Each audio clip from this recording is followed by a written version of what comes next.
Hey guys, this is Marc Owings, and I'm your host for the Unbridled Life Podcast, where we have real, raw, and unreligious conversation to encourage and challenge men and women in their daily lives.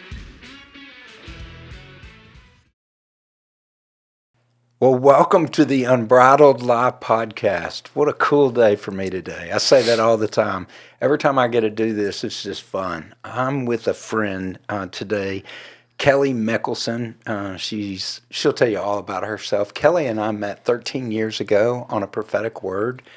God somehow used me in an incredible way to speak a word that to a woman who was barren. And at that time, she couldn't really receive the word. But you're going to hear throughout this that the word did not return void.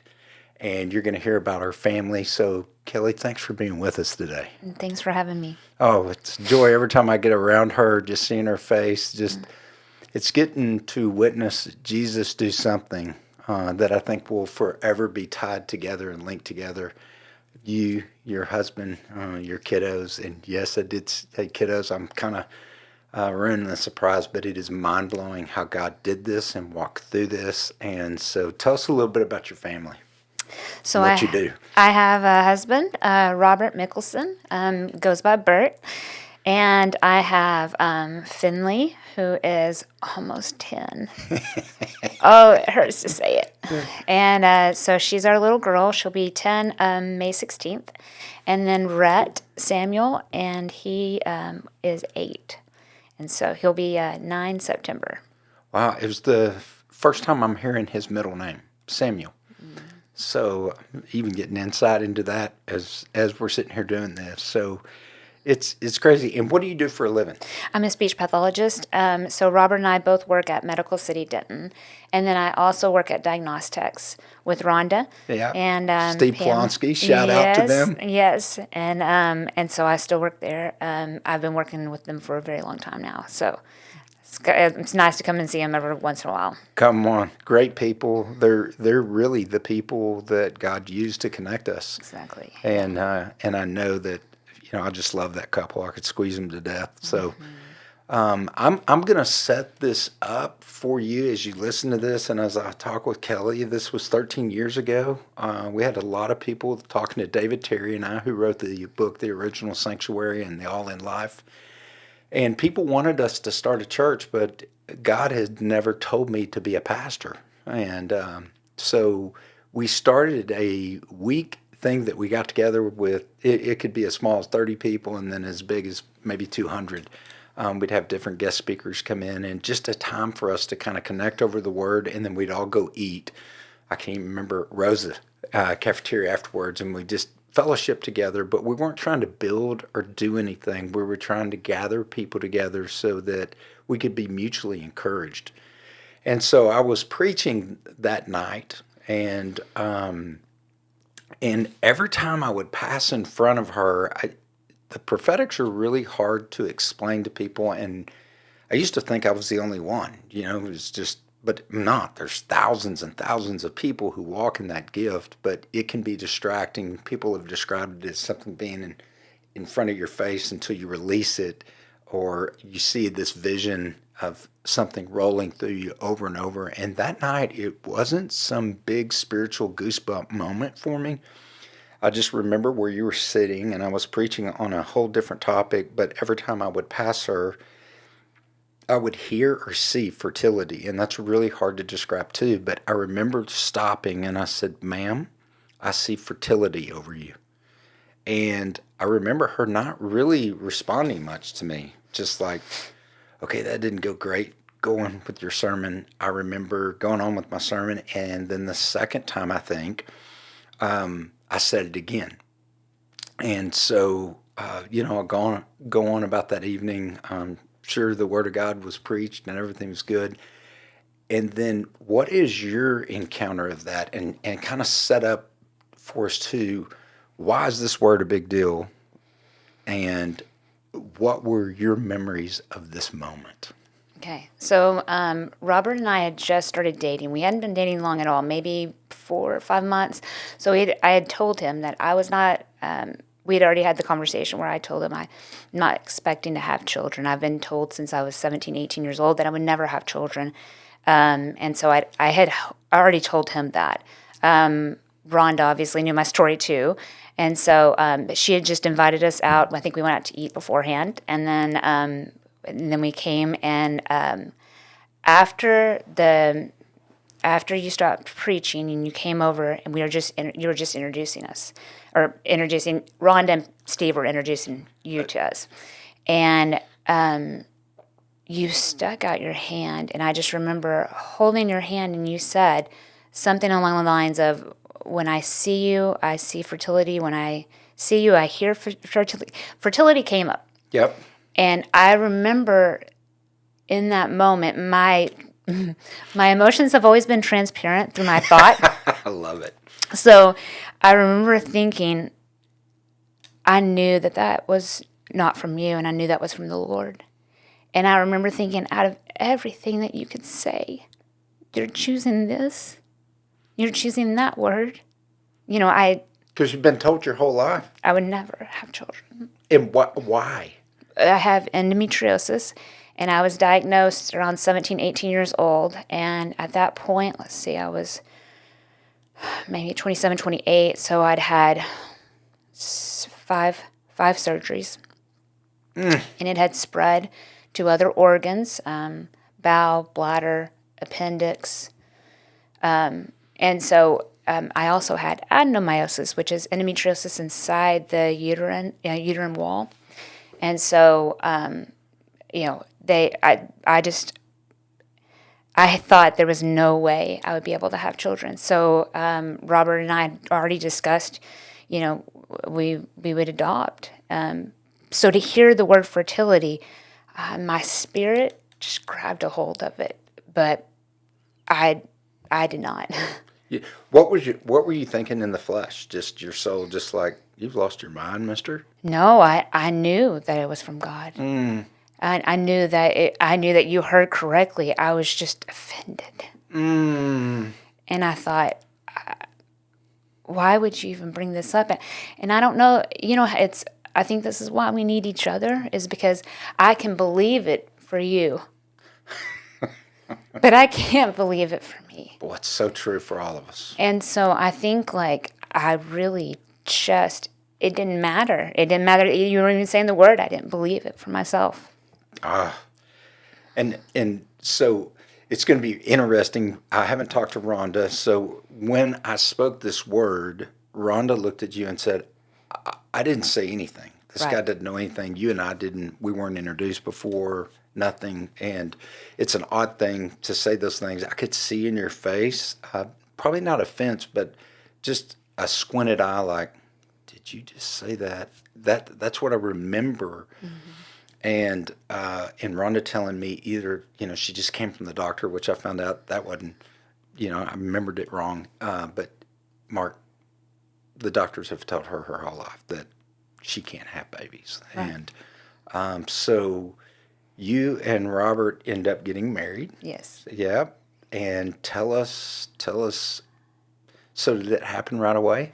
Yes. So about, I would say 6 months before, about 6 months before our wedding, I had this dream, and I saw him with Finley, and they were walking in a field, and she was wearing a white dress, and she turned around and she just looked at me. And so the next day I told him, I had a dream, and you were with a little girl. She had blonde hair and it was curly, blue eyes, and he was like, it was Finley. And I said, yeah, it was. And so we had already named her, prayed for her by name. Wow. And so, so we found out that we were expecting. I had an ovarian cyst on my ovary, and I was in a lot of pain when we found out that I was expecting. So I told him, we're going to go to the ER. I'm assuming it's an ectopic pregnancy. And then you can call my mom and my friends and tell them, because I can't. And then I'm going to put my scrubs on and go to work. And so I got there, and the doctor said, the baby's in the right place. And I can remember Robert did this like dance. He was so excited. He couldn't help himself. So he does this little crazy dance. And we were so excited, but there was an ovarian cyst, and it was very painful still. But I was just elated. Oh, yeah. But I still kept, when you feel and have your body, when you realize that you're not in control of things, that's like a concept, right? Like, you're not in control of anything. But when you know that you're not in control of your own body, there is something completely different that happens in your mind where you realize I'm not sailing my own, ship. And I would not even tell people that I was pregnant because I thought if I did, maybe something would happen. Right. So I remember being just in a lot of fear.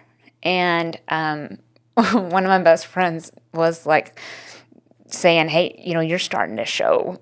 Like, we should probably start telling people, were you planning on it? And I was like, you can. And she did. So she's the one that really told people, social media and stuff. I mean, all of our friends knew. But I remember specifically you being one of the very first people that knew. I mean, I had to tell you, it happened. Yeah, and I don't have any memory of that other than when it comes to barren women. If you have cancer, don't call me to the hospital. And I don't say that like, call me. I'm going to come pray. But if you're a barren woman, that one right there, it's just like, no, I'm going to be able to hit this ball every single time. And it's not because of me, it's Jesus. But I have a faith when it comes to women in that area. And so I think you were 3 or 4 months along. I can't remember the conversation. I just remember getting off the phone like, man, your word does not return void. Mm-hmm. And Lord, I'm grateful because I felt crazy that night saying that. And it took a minute. And then all of a sudden you have this child. Mm-hmm. And y'all bring this little girl to me up at the office. And I'm going to let this picture just come up as I'm talking. This beautiful little girl that I got to hold, Finley. And I didn't know it at the time. I didn't find out until Kelli and I started talking about doing this podcast that little girl was born on my birthday, May 16th.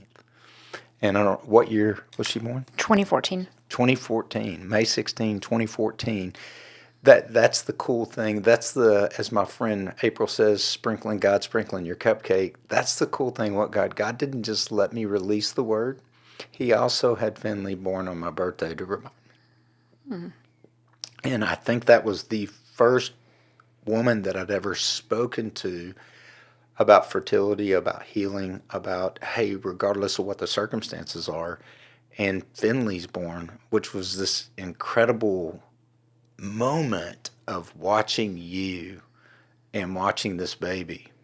And I can't remember, but I knew this wasn't it. Like, I knew you would have more children. And I can't remember all of what I say. Do you remember? No, I thought Finley was one and done, like we would adopt moving forward. I gave away things that I never expected to be pregnant again. So, no, I had no clue. So I'm glad that you knew, but I did not. I think I knew when Finley was in the office of this isn't over yet. And it was, how many years? So how old is Finley now? Finley will be 10 May 16th. Yeah. So we both got birthdays coming up. And then how old's Rhett? Rhett is 8. 8. So they're 16 months apart. 16 months apart. So Finley was 7 months old when I found out that I was expecting Rhett. So did the endometriosis ever stop in this process? It's still entangling things? I did feel better when I was pregnant.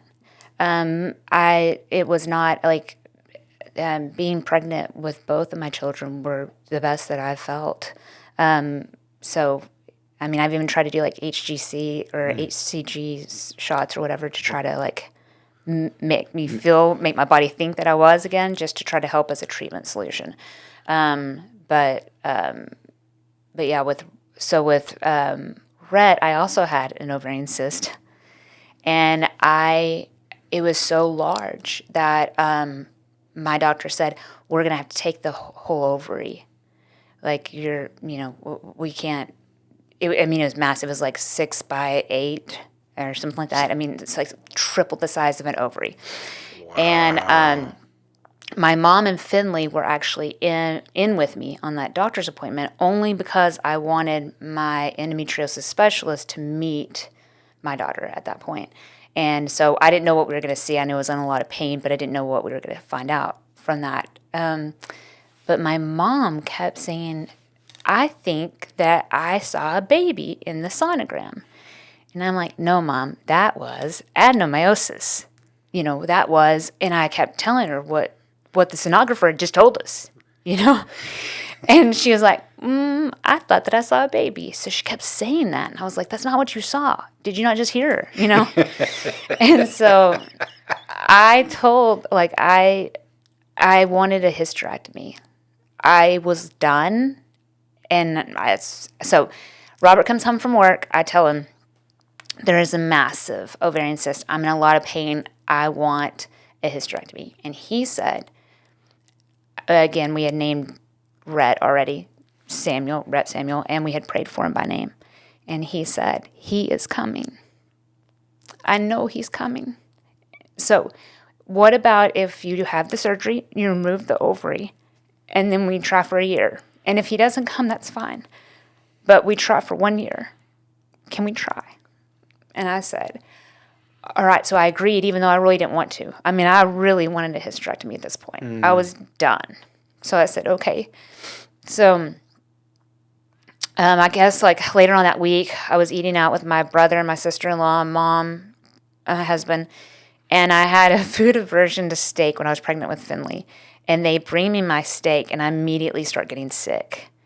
And everybody at the table is looking at me, and I'm like, I'm sure it's just the hormones from the cyst, And so my mom says, I'm gonna go to the grocery store. Do you need anything?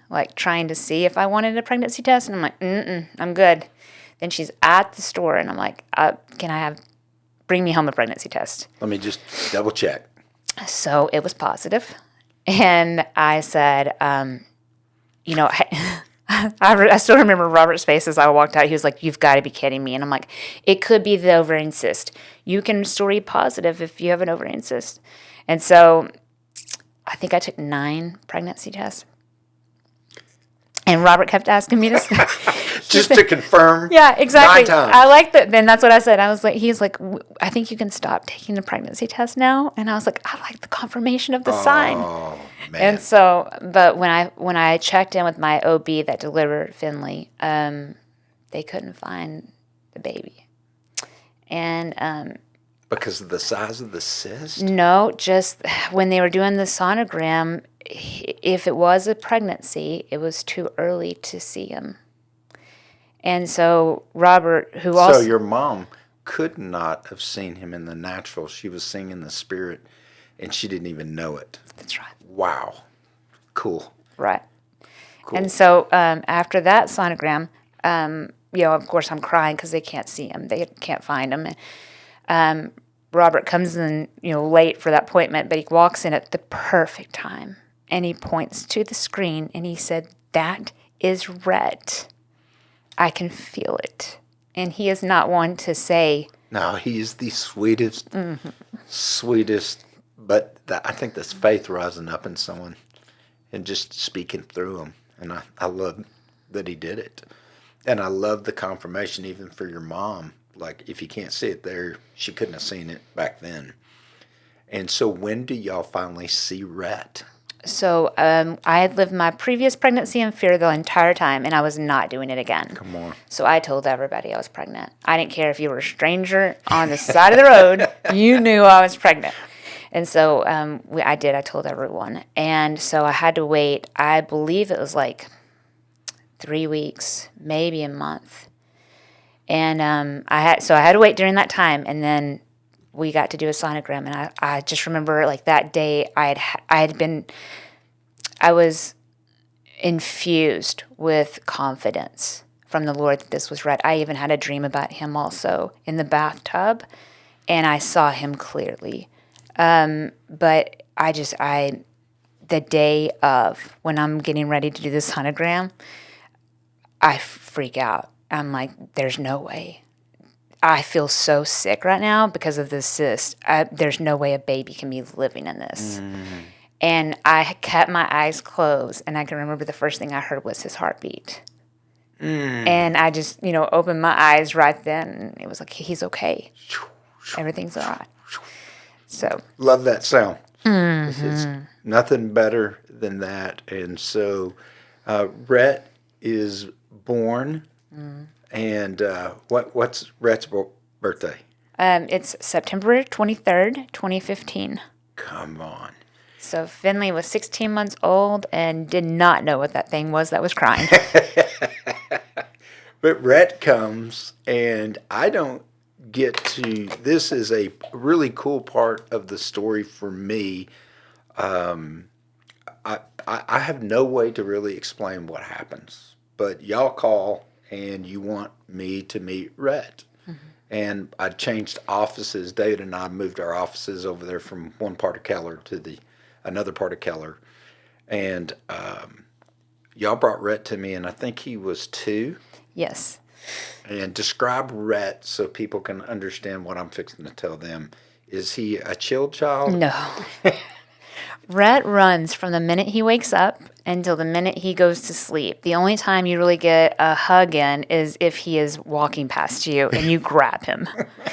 He is a fireball, and he's so much fun. But calm, chill, one that sits still ever is not him. It's not him. No. So maybe you explain this.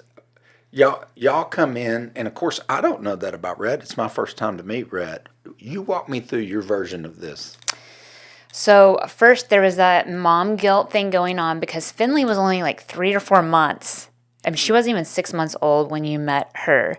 And then Rhett was 2. So I'm just like, you're just like late for everything. So I'm like, It's okay. I don't, but it was the perfect time. 100%. And I did not know that at the time, but I just felt, so this is our child now. I know he's not young or 6 months old anymore. Not that it had to be, but you just try to do what you did before, and it's like, anyway. So I remember walking in, and you asked me what his name, what did you name him? I said, Rhett. And you said, what is Rhett? You said, Rhett is a cool name. It is a cool name. And you said, I don't know if you asked what it meant or I just told you. It means passionate. Passionate, ardent. And you had heard this song, or you were, I don't know. Already had it queued up. Mm-hmm. And so this name of the song, no, I don't think you, I think you just were like, hey, have you ever heard of this song? It's about passion. And it's the United Pursuit song, Full of Life, Full of Passion. Mm-hmm. And it talks about being young and just being with the Lord, and about running through the fields when he called you by name. And it was so beautiful. But during this time, Rhett, who you're usually like, I remember thinking before, how am I going to keep him distracted during this? And he just comes to you. And, he lets you pick him up, hold him. And, his little head was just rested on your shoulder. It was just so powerful. And you could feel the presence of the Holy Spirit throughout the entire room. It was, I hate to say it was even more than that. It was more than that only because it was like heaven on earth. There was nothing else that you felt except for complete peace, love, joy. It was just, you were surrounded. Yeah, and my description of this, I would have asked, what does Rhett mean? Because no one wants to be named Mark. It's like Mark, Eric, Mike, Bob, Carl. It's like, man, a cool name. Like, what's your name, Rhett? It's like, what's it mean? I do remember playing a song. I do remember picking him up. I do remember a little bit of shock on y'all's face, but I didn't know why. Of like, y'all are thinking he's sitting still, and then I sat in a chair, and he laid on me, and we're listening to this song, and this is probably the deepest connection I think that I've ever felt with another human being on the planet. That's how deep this was. I have children of my own. I'm married. I have nephews and nieces. This was a outer body experience, another realm coming and setting in that room. And I knew Rhett knew it, and I knew it. And I remember Rhett pulling back a little bit, and we locked eyes. And if you know me at Fully Alive, I'm big on that. People don't understand. Just I don't pray with my eyes closed. I don't bow my head. I like to look at people in their eyes. The Bible says that the eyes are the window of the soul. And I remember looking into this child's eyes as we listened to the song and we locked eyes. And I can't tell you for how long, but it felt like forever for me. And at the same time, we started weeping. This is a 2-year-old, and we're looking at each other and we're weeping. And then he falls back into me, and I'm thinking, oh my God. And like this was this encounter of, and you and I've talked about this a lot, and I think you put a better description on this of, I think Rhett saw you and you saw Rhett. And I'm not talking about the outside, I'm talking about the inside. And I say that a lot when I'm meeting with people is I see you. And most people need to be seen and celebrated for what they are. But he's 2 years old. And now that I find out his name's Samuel, Samuel is my favorite prophet in the Bible. He actually is the last prophet and judge. And you can't find a lot of mess ups, but Samuel was dedicated to the house of the Lord and began to hear the Lord early. And I think Rhett hears the Lord early. I think Rhett is living in a world, and I think Finley is too, living in a realm of, they're in this realm, but they're seeing another realm all at the same time. And Samuel has a very unique call on his life. And I think Rhett is this, the thing that was said over my life growing up was a bull in a china shop. And it took a lot of healing, and no one meant to say that to me in a derogatory word, but I was lit, just like I wasn't thinking before I spoke, and I was moving before I thought through what I was doing. And a lot of times that had me falling off roofs and all kinds of different stuff. But this encounter with Rhett, I wanted to tell people sometimes we treat children like they have a junior Holy Spirit inside of them, or they're not aware of a realm that we're just coming to know or remember or go back to. God doesn't call us adults of God. He calls us children of God. And as a matter of fact, Jesus said, come to me like a child.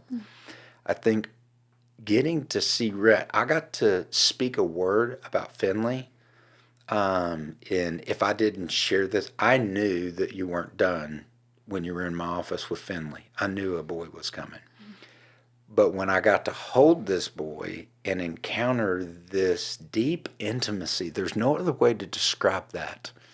It's this deep intimacy that was coming out of this boy, and I was shocked that this little boy started weeping too. And it's not like crying, Mom, get me. It was this emotional connection.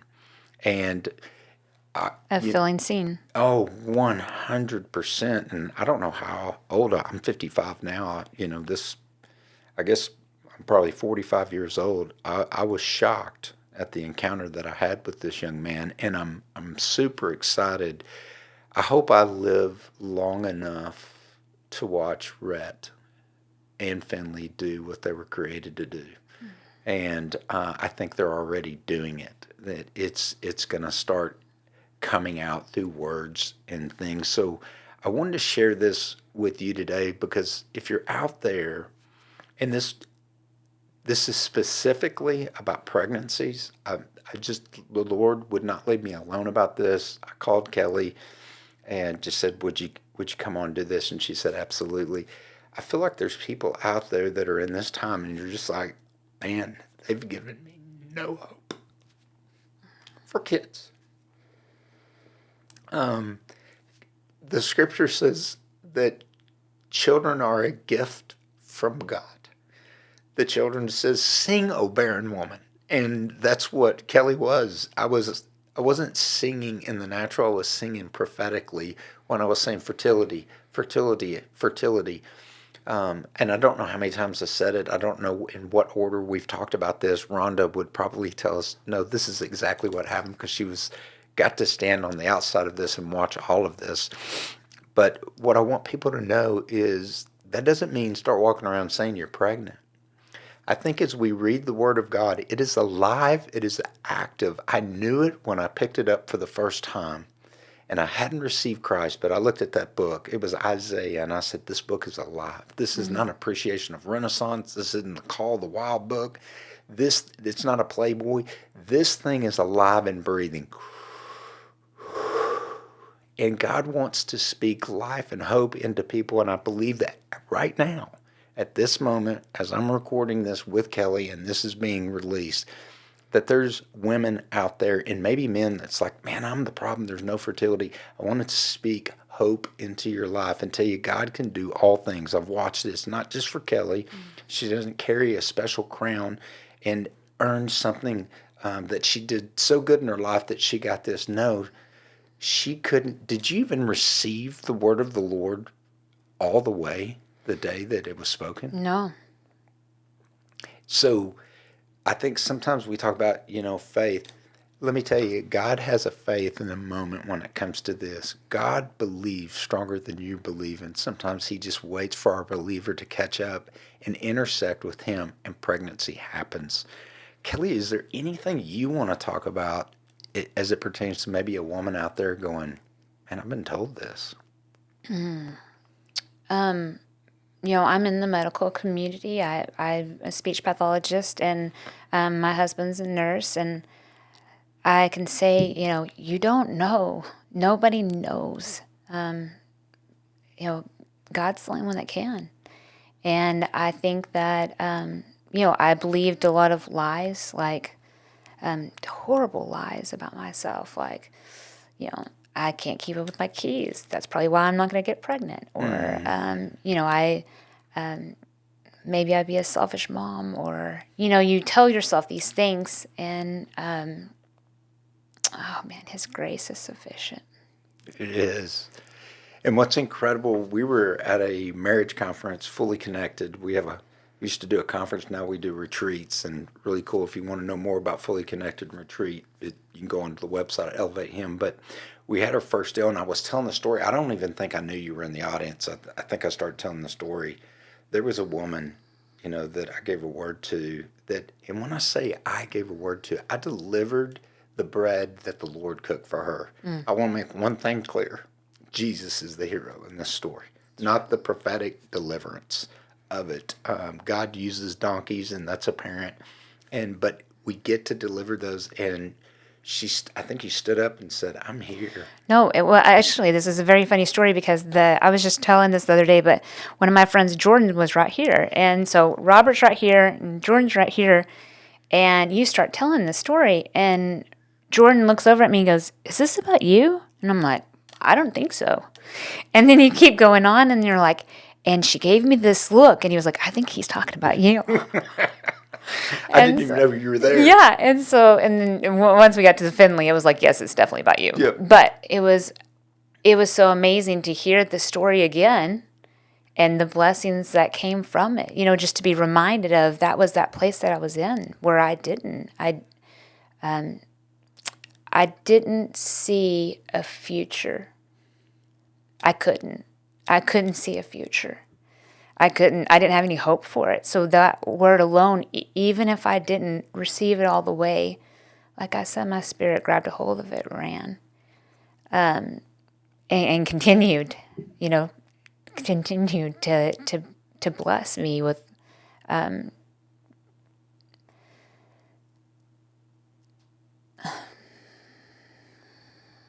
sorry. It's okay.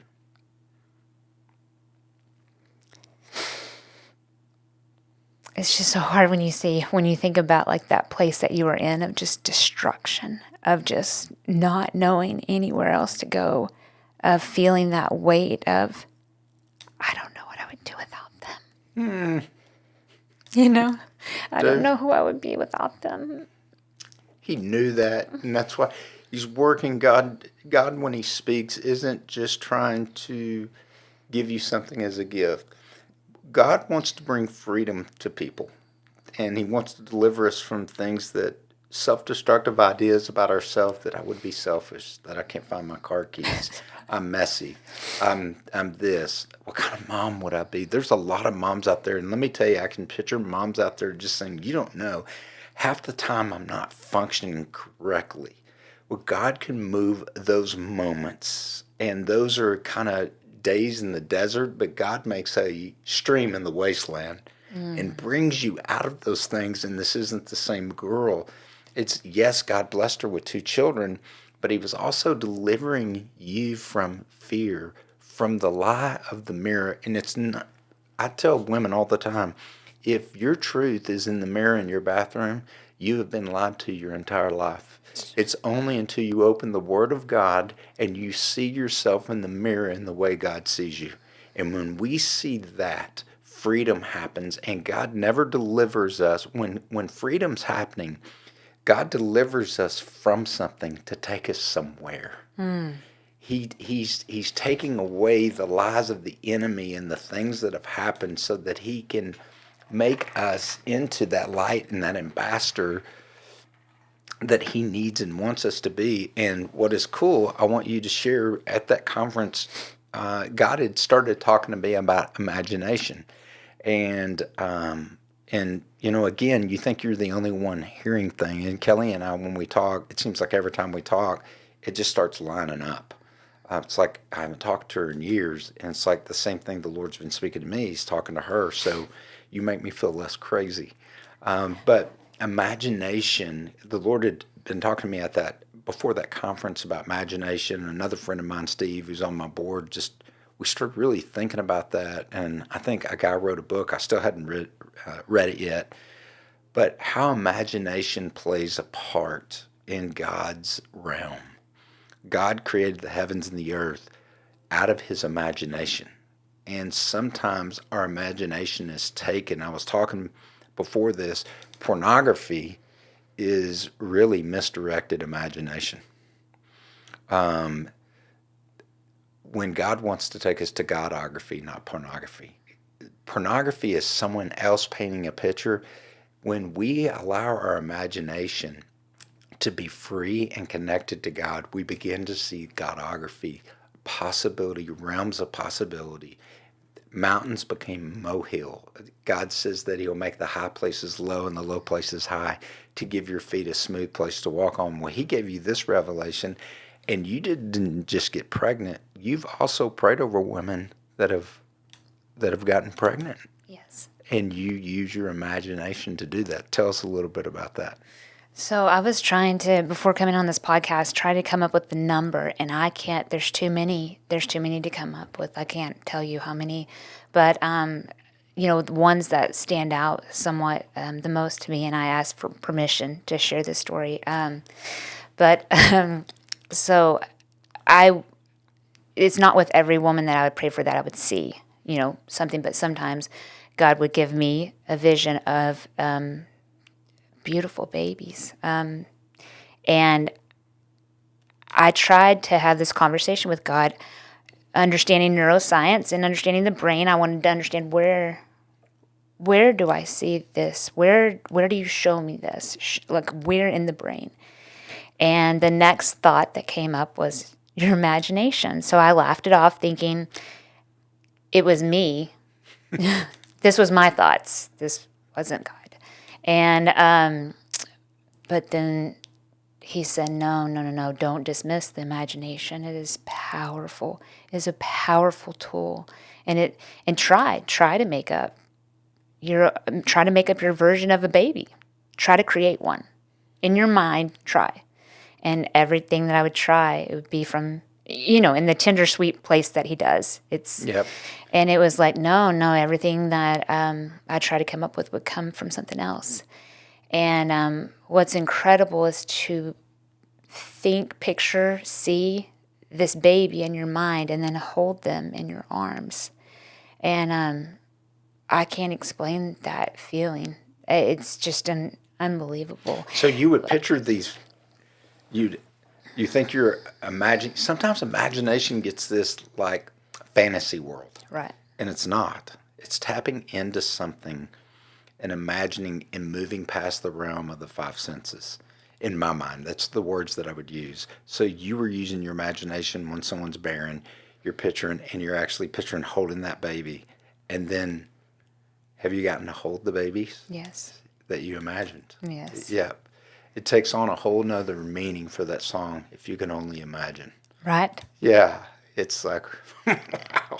And even like details, like there's one of my friends that had a little boy. She thought she was having a girl, and I didn't want to argue. I wasn't going to argue, and it turns out, I was just like, I feel in my heart it's a little boy, but I saw him clearly, and he had little dimples. So every time now that he does something and he has like a little dimple, she'll send me a picture of his little dimple. It's the cutest thing.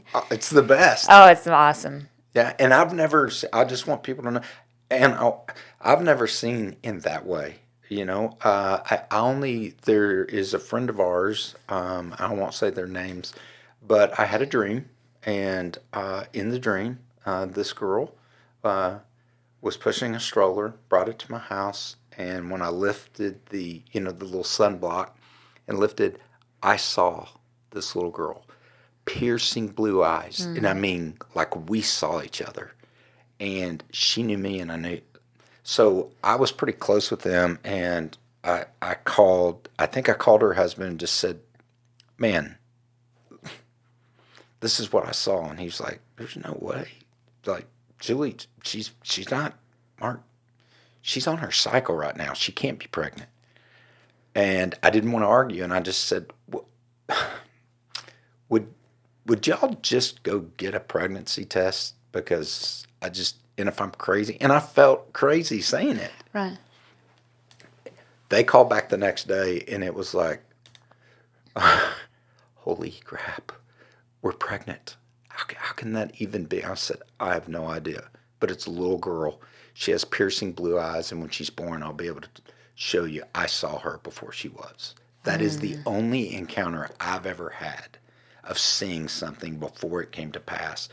But I want people to be encouraged in this. And before Kelli came on, healing, I can't say that healing has been this big thing about my ministry. Hope, freedom has been a big part of my ministry, bringing hope to people, prophetic words for sure.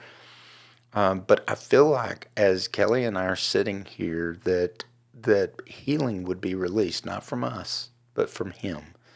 Because when we come back and we remember what God's done, and we start really, the world wants to fantasize about things, but when we remember, we bring back a realm. That's what gratitude and thankfulness does, Kelli. Right. Is when we remember, you remember not having that and been told your whole life to remembering now. I mean, they're 10. How old is Finley? 10. Well, she will be 9, 10. She will 9, be 10. 10. And Rhett's Rhett's 8. Mm-hmm. So we're remembering that. I just want you to know this, that I wanted to reach out and pray for people. And I know that some people have seen the weird and wacky in the church or by an organization. I've certainly been weird and wacky in my own way. And not everyone I've ever prayed for has had a baby. There are women that really bother me that I've prayed for years and nothing. And I don't have a reason for that. So I always want to be honest that, I'm not batting 1,000. But I do want you to listen to me. If you're driving down the road, a friend passed this to you, you've got a bad diagnosis, an illness, or you got some really negative news. And let me tell you, doctors, well-meaning, she's in the medical community. I've had doctors speak death over me or over my children, over my friends' children, that I just absolutely, it's like they're men or they're a woman. I want to speak the word of the Lord to you today, that hope is the anchor of our soul. Jesus is the rescuer, and Jesus wants to minister to where you are. And as you're driving down the road or you're sitting and you're wondering this, could this possibly be for me? Let's go ahead and grab it, a hold of it, and let me pray this for you. And just receive this. So, Father, I have no idea who this is ministering to. I don't know if they're barren or there's a cancer diagnosis or a psychological chemical imbalance that has been spoken to, that you're bipolar, that you're schizophrenic, you're going to be like this the rest of your life. I break the curse of that word in the name of Jesus. That's not true. I pray right now that hope would go through the airways and it would arrest the prince of this air, who is demonic, who lies, who is very cruel to people in their moments of weakness. God, I'm asking that you'd make a way in the desert, a streamland. I pray that you would bring water and growth where there has been nothing. I pray that things that have been diagnoses of them would simply start disappearing, whether that's a month or 3 years. I don't know, but we have three things that God wants to give us, and we can really get back to God. We can choose to believe Him. We can choose to trust Him, and we can choose to obey His word despite how we feel or the diagnosis of something not changing. Change does come. She didn't get that word and just walk out of the building and say, I'm pregnant, and told everyone. As a matter of fact, fear told her not to. Right. So I'm praying that, and I want Kelli to pray over you, and I just want to encourage you today that God is still so available, so real, meets you right where you are. You don't have to earn it. You don't have to be anyone special in the eyes of the world, but you're so special to Him that He wants to meet you right where you are. So, Kelli, will you pray over these people too? Of course. Lord, I thank you for every single daughter that you have out there, Lord, that has lost control of their own body. And they're just, they feel defeated, and they don't feel hope, and they don't see a future. And I ask, Lord, that you will just invade their thoughts right now, Lord, and just show them that you have a different plan that's full of hope. It's full of love. Mm-hmm. It's full of joy. Lord, I ask for healing on these women and just complete rest. In your precious and holy name we pray. Amen. Amen. Jesus, Jesus.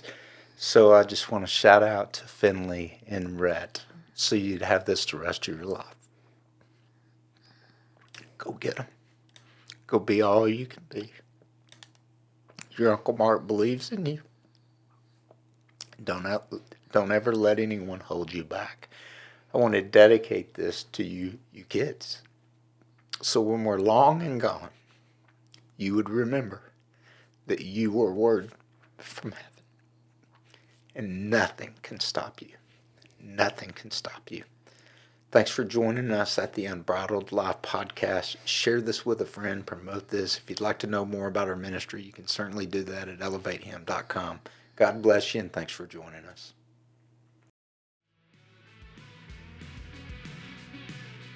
Thanks so much for listening to the Unbridled Life Podcast. We know your time is valuable, and we hope we bring real and relevant content that helps you live that unbridled life.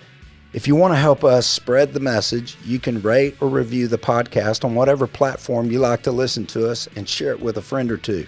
If you want to know more about who we are and what we're doing, head on over to theunbridledlifepodcast.com and learn more.